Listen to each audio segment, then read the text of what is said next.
Hey guys, I want to go over with you population and migration, and you could see how long it's taking this to upload the Google Slides. I'm probably going to break this into two separate lectures just to make this a bit easier and not quite so bulky. So let's go ahead and get started. Okay, so first things first, whenever you're looking at this particular unit, you need to make sure that you refresh your memory about population pyramids. And population pyramids, most of you have been using them for a long time, so it's just a quick refresher. Remember that population pyramids are just simply data visualization. And like I've said before, we tend to be a little lazy when it comes to reading numbers, and so data visualization helps with that. That's why it's such a growing industry. But on the left-hand side, you see males. On the right-hand side of the population pyramid, you see females. And then in the middle, you have what's called the cohort. A cohort is just simply a group of a particular, however you're defining it. In this case, it's every 5 years would be a cohort. Okay, so this is the population pyramid for the United States back in 2012. And when you're looking at population pyramids, it's not just enough to say, oh, this is a population pyramid. You have to be able to apply the knowledge that you've learned. And so for this particular one, this is a really classic stage 2 demographic transition population pyramid, rapid growth. This is Chad, located on the continent of Africa. And it has a very high youth dependency ratio, meaning you have a lot of young kids and the country has to plan for it. They're going to be building schools. They're going to be building infrastructure. They're probably concerned about things like, how are we going to provide jobs for all those kids? Education levels are probably really low in a country like this because you do have such high birth rates. Okay. This is the inverse. This is Italy in 2018. And you could see it's got that V shape. And whenever you see that V shape, that kind of inward trending population pyramid, you know that they're in what's called a death spiral, meaning that they are not having children anymore and their population is rapidly aging and they're getting to a very high elderly dependency ratio, meaning there are going to be a lot more older people than there are younger people. And so the country has to plan for that accordingly. Probably their health systems are going to be strained because, caring for an aging population is expensive. They require much people. You as a human being will require much more medical care as you age, as opposed to when you're younger. And that's what countries face across the board as their populations age. Something else when you're looking at population pyramids, they're kind of cool because you can see the impact of things like war and disease. This is Germany from the 1950s, and you could see really clearly on the left-hand side of this population pyramid the impact of World War I and World War II on the population of Germany and you see that not only on the male side, but also on the female side, but it's definitely much more impactful on the male side, because traditionally men are the ones that go and fight on, battlefields and not that women don't participate in wars, they do, but men are disproportionately affected. And you can see that here with the data. This is a really cool population pyramid from the UAE. And this is showing migration in of workers, probably to help build buildings. These are going to be migrants coming in to build buildings. You do see a lot of female migration in as well. And you could see it whenever I show this to my students. Oftentimes they're like, oh, okay, well, they've just killed all the baby girls, and they're kind of thinking of what has happened in the past to baby girls in China. And that's not the case. This is not a question of infanticide. This is just simply you have many, many more males coming in that are of working population to work in a place like the UAE. Now you will have female population coming in to work in things like nannies and that kind of stuff, but for the most part, the bulk here is male. And this is China.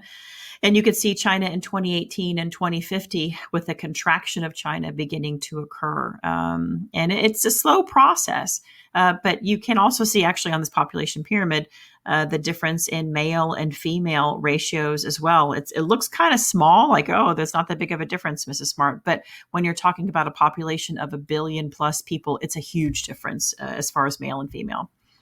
This is a J curve, and you should know J curve. Honestly, as we've been going through this process with regards to the coronavirus, I'm sure you've seen your fair share of exponential growth or J curve, but I just wanted to make sure that I reviewed this with you. Remember that the bulk of the planet's population did not arrive until after the during the Industrial Revolution. Throughout most of human history, the population of the planet it's actually been kind of a slow growth, and that's due to many, many things, which we'll discuss in demographic transition. But the bottom line for you and what you need to know is growth has basically been exponential. Growth has been linear, slow linear growth until the advent of the Industrial Revolution. And you do see some bump ups here that have happened over time with agriculture being introduced and urbanization beginning to occur. But really the big jump, and you could see here, there's some kind of disruption that occurred right around here, and that would be the Industrial Revolution. Okay. And this is just kind of an image showing the difference between linear and exponential growth, or, algebraic growth versus geometric growth. Sometimes you'll see those terms as well. And when we talk about Malthus in just a few minutes, this is the overlay that he was concerned about that led to his theories. Doubling time is a real simple term that just means how long does it take for a country to double in population. And if you're at a 3% growth rate, man, you're booking. That means that your population is growing every 25 years, which is pretty incredible. There are some places on the planet that actually exceed that. This would be places that you would expect, sub-Saharan Africa, places where education levels are probably going to be lower. Remember the relationship, the inverse relationship between increasing education levels and increasing population, right? The higher the education levels, especially that women have, that girls have, the lower total fertility rates that they have, because women begin to have other choices other than just having children. And you can see here, this is a great map, and this could easily be some kind of stimuli on an FRQ, because think about how many different aspects of this class you can apply. You can apply agriculture. Think about agricultural methods, subsistence versus commercial farming. You could talk about political systems in play here. You could talk about pronatalist and antinatalist policies here. Just basic demographic information. You could talk about the epidemiological transition here and how people die and the rate at which people die. There's so much with a map like this. And that's something that I'm always going to encourage you to do, is whenever you see a map, don't just be like, oh, God, there's the map. Think about the application of the concepts of this class that you've learned so far in working with these maps. This is a really great graph showing TFR levels declining on the planet over time. And I just realized I covered up the words there. But basically, TFR, total fertility rate, is the total measure of children that women have over the course of her entire life. And as a planet, this is beginning to decline. And you could see also as a planet, this is leading to increased, this is helping. You're seeing this reflected in increased development across countries on the planet as well. I love these next two images.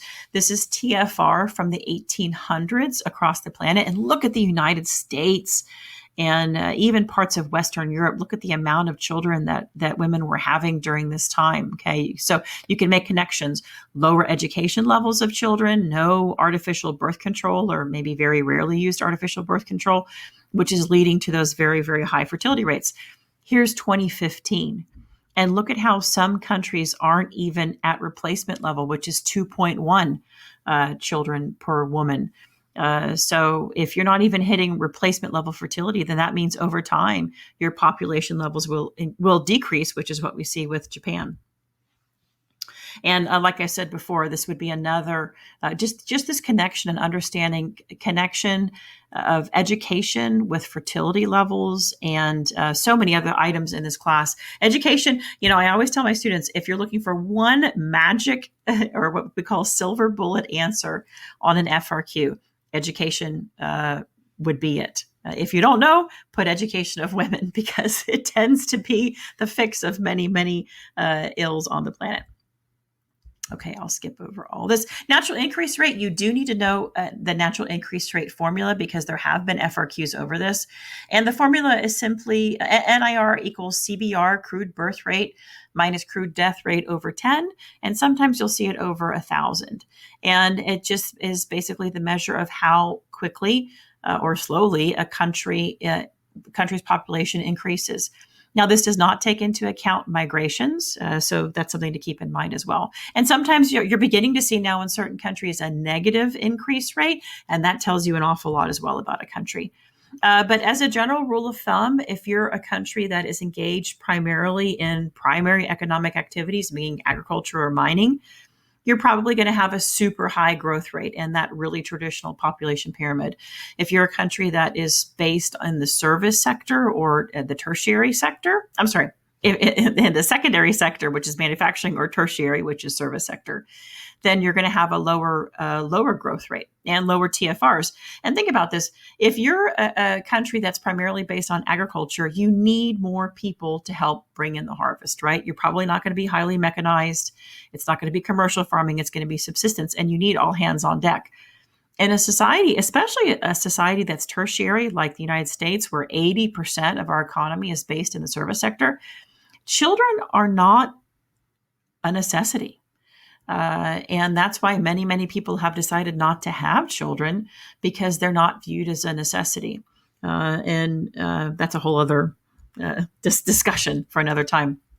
So I'm going to skip over all this. Let's discuss pronatalist policies. Pronatalist policies you see in countries that have population pyramids that look like this, where they're beginning to invert. It's kind of shocking, actually, to think about that the countries have to promote having children. It's pretty remarkable, actually, that they have to promote having children.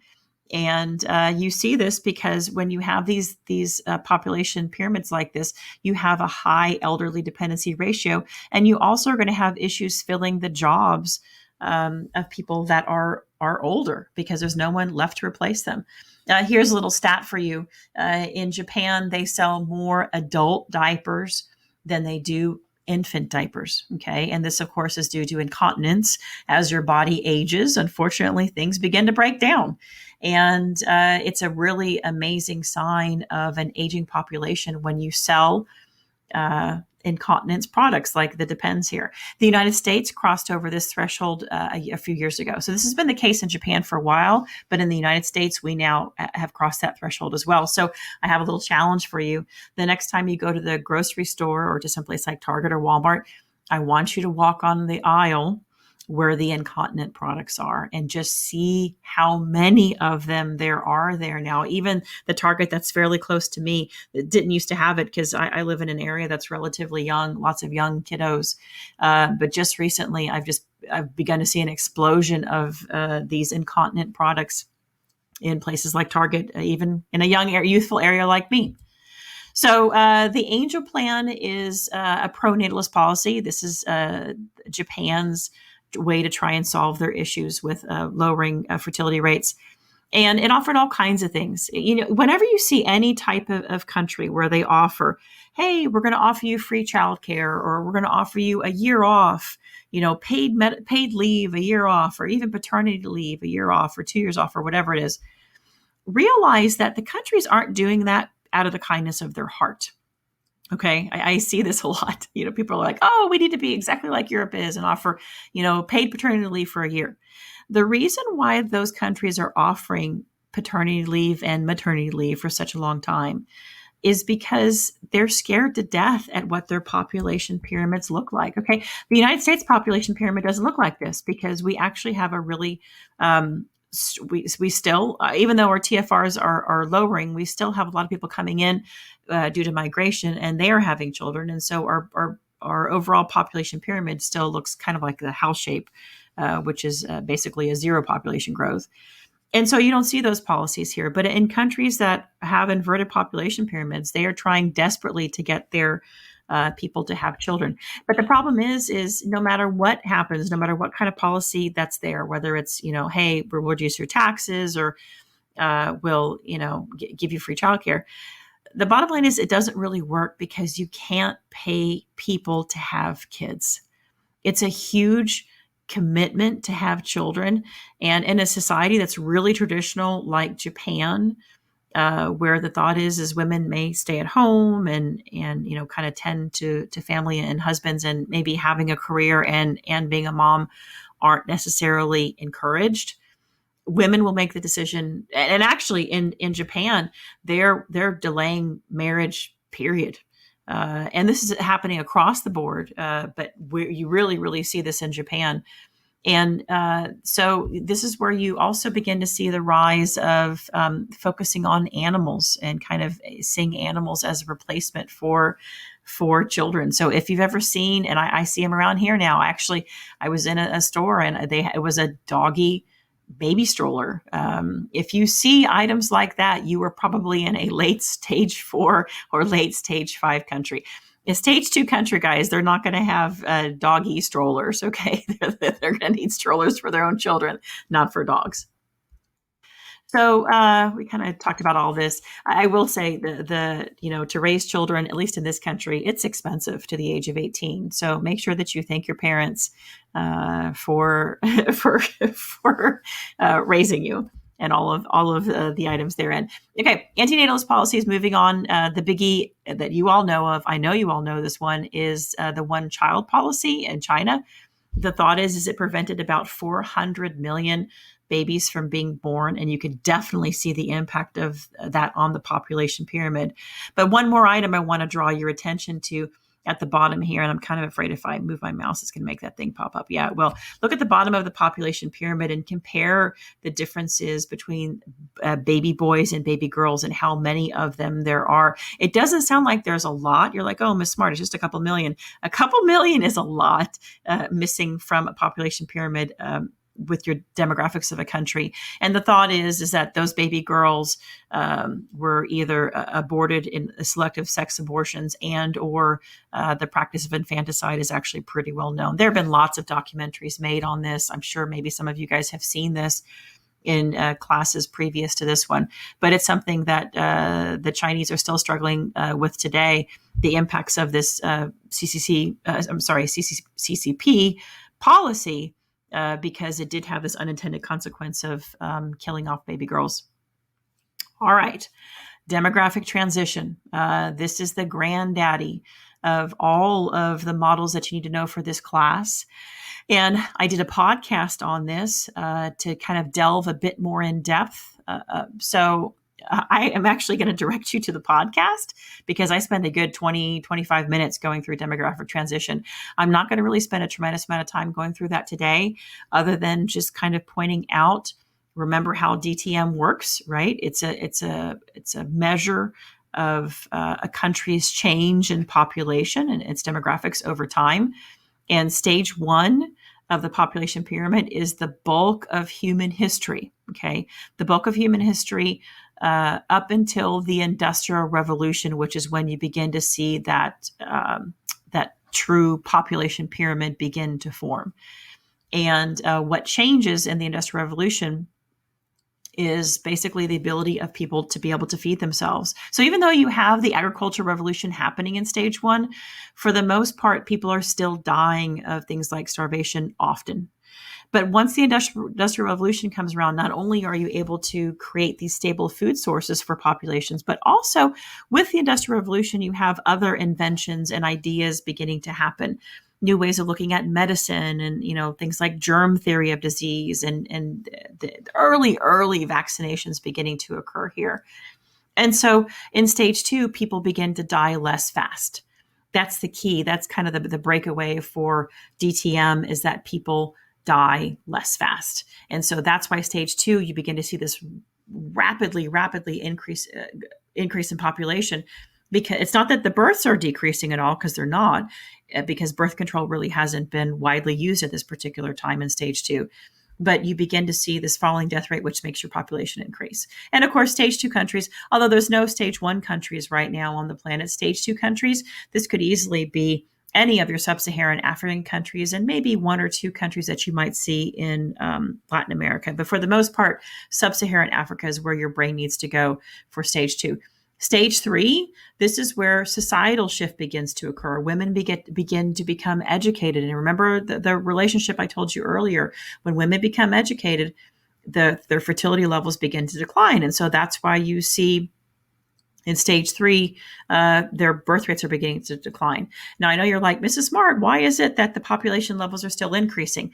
That's due to demographic momentum. Okay, so all the babies that were being born in stage 2, and there's a ton of them, they're now having children of their own. And they may not be having 8 or 9 or 10 kids, but even if they have 2 or 3 kids, that's still a lot that's increasing population. Okay, stage 3 countries would be India. You could make the argument for China as well, but that would be stage 3.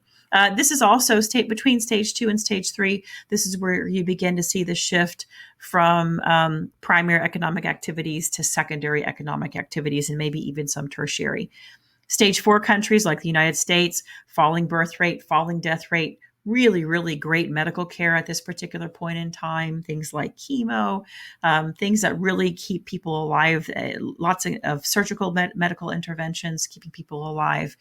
And so, of course, that's why your population levels are continuing to increase, because all those babies back in stage 2, they're grandparents now, probably, but they still had quite a bit of children. But you are beginning to see that birth rate really tank, okay? And especially at the end of stage 4, when I talked about, those doggy strollers and people calling, their dogs their babies and they don't have children, that's a really, really good indicator that you're in a stage 4 country. Okay. That would be the United States. And stage 5, this, of course, and I don't particularly like the way they have the population pyramid here addressed, but I would show it more as an inverted population pyramid. This is where you see countries like Italy and Portugal and Japan.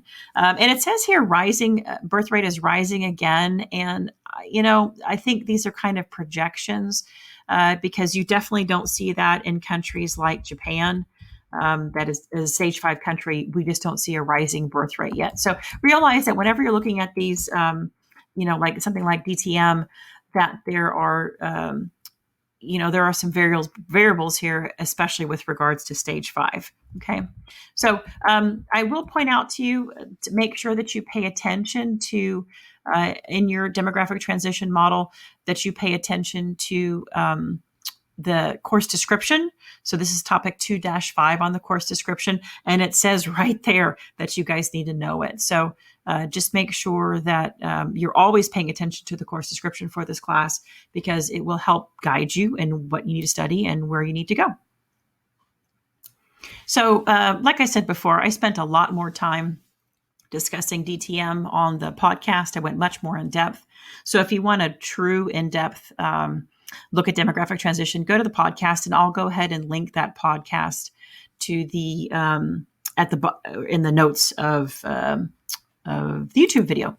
Okay, one other item that I want to make sure that we go over is the epidemiological transition model, because this overlays really nicely with demographic transition. You could see here, if we were to pull up DTM, it looks really, really similar.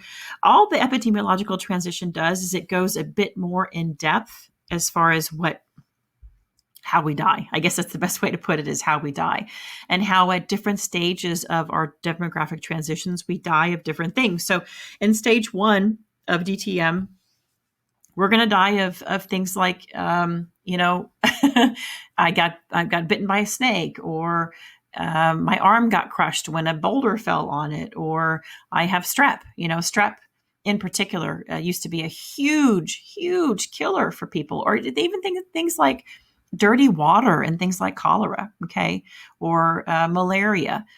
People died of these things all the time. And so that's why part of the reason why your birth rates had to be so high to replace the population that died. That begins to decline over time with the Industrial Revolution, because once again, we're not dying of famine, and also basic increase in medical knowledge. Stage 3, this is where you begin to see even more widespread use of things like vaccinations. Definitely understand the importance of cleanliness, sanitation systems in stage 2, and definitely widespread by stage 3. Medical surgeries by stage 3. And then, of course, by the time you get to stage 4, you really have super high technology and just ways of preserving life. Whereas before, things that would have killed people, it just doesn't kill them anymore. And so because of that, you also see that lagging of birth rates, but birth rates eventually begin to match those death rates. And one other thing to consider with epidemiological transition, and you're beginning to see it now in MDCs, is a rise of diseases that, for the most part, were eliminated with vaccinations. As you see more and more people migrate, and maybe are coming from countries that don't have the vaccination schedules that we have here in the United States, you're beginning to see a rise of diseases that were pretty much gone. So you're seeing an increase of things like whooping cough, which, I mean, who had whooping cough? But now I've had many students that have picked it up. Many adults I know have picked it up. Now they're recommending a second round of vaccinations for adults as they get older, if they were vaccinated as kids, because people are coming into this country that are not vaccinated and they mix with the general population. And I mean, I'm not an epidemiologist, but that's kind of how it's been explained to me. And then, of course, then you have things like coronavirus and how that's impacting, due to globalization. So a lot of diseases that you're going to start seeing in, stage 4 and stage 5 of demographic transition are going to be due to globalization. One more thing about DTM. We tend to say that England is the poster child of demographic transition. They're our first model. And it's just simply because they have really good records, and they've always had really good records. So that's just a little side note. Oftentimes you'll see that asked as like a multiple choice type question. I just wanted to point that out to you. Okay, so here's a really good example. This comes from the course description of the type of questions that you could see that would be a multiple choice question that's based on DTM. And I would suggest you pause me right now and just kind of take a look at it and read through it. And so when you're answering a question like this, you just have to make sure that you know all the different stages, because it's just asking you, when you're shifting from stage 2 to stage 3, what are you seeing? And so you just kind of have to go through the answer choices here and answer your question. This is an FRQ question and I love using this one because it covers several different units. It covers development, and it also covers population migration. And so it's asking you to identify countries with super high rates of natural increase. And I remember this one because so many kids put Madagascar on this one. But when you're going through this, it's basically asking you demographic stuff. What explains a high population growth rate? Well, these are the things that we talked about in demographic transition, right? Low education levels. It could be a whole slew of items that you're looking at there. Part C talks about one economic incentive that a country with a high population growth rate could use to decrease population growth. So what's something that they could encourage people to, that's economic, that could decrease population levels? And of course, there's a number of different things. You can tax people, you can penalize people.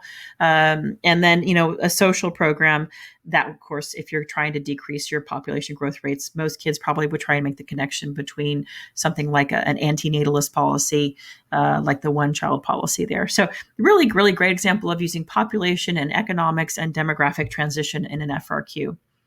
I think we can skip over that one.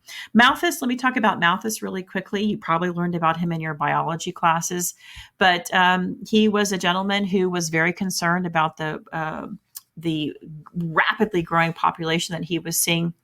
And he was concerned about what's this I have here is this point of crisis, that resources which are on a linear growth were going to be outstripped by population, which was on an exponential growth. And then this would lead to all kinds of terrible things, diseases, wars. It would be terrible. So he really encouraged the use of things like birth control, which was kind of scandalous at the time, thinking about the time in which he wrote, right? Very, very scandalous at the time. And of course, celibacy. So Malthus could not have conceived of the world not too long after in which he lived, with the Industrial Revolution, medical changes, that shift in epidemiological transition. He couldn't have even imagined any of that. So I know Malthus gets a bad rap, and of course it's kind of easy to, but it's not like he was clairvoyant and could have predicted those things, especially, modern farming techniques and fertilizers and all of the mechanical ability to be able to harvest food. over. Neo-Malthusians, you do need to talk about, understand Neo-Malthusians, because they're kind of Malthus 2.0 is what I call them. And these are people that are like, okay, well, Malthus wasn't necessarily right about some things, but other things he was right about. And they thought that the focus was going to be much more regional rather than global. People like Paul Ehrlich really made this push in the late 60s, early 70s, and all kinds of dystopian futures he predicted, he encouraged, and it was actually he still kind of gets quite a bit of a negative press for this, but he encouraged sterilization policies. Like mandatory sterilization policies during this time, which is where I think a lot of people fell away from following this guy. But those of you that like pop culture, I just want to point out that Thanos was definitely a Neo-Malthusian. And if you were to put Thanos and Paul Ehrlich and Malthus at a dinner party, I think that they would probably be very happy to talk with one another and they'd enjoy each other's company. But if you added Esther Brostrup, she probably wouldn't be very happy in that company, or maybe they might get into a disagreement about it, because she is our possibilist. She's the one, really one of the few that we discussed, actually, I think the only one that we discussed in this class, who really felt that population problems could be solved, and they could be solved by our intellect and our ability as human beings to overcome issues. She really felt that subsistence farmers, if properly trained, could be trained to grow more using proper farming techniques. And so she's our possibilist that we need to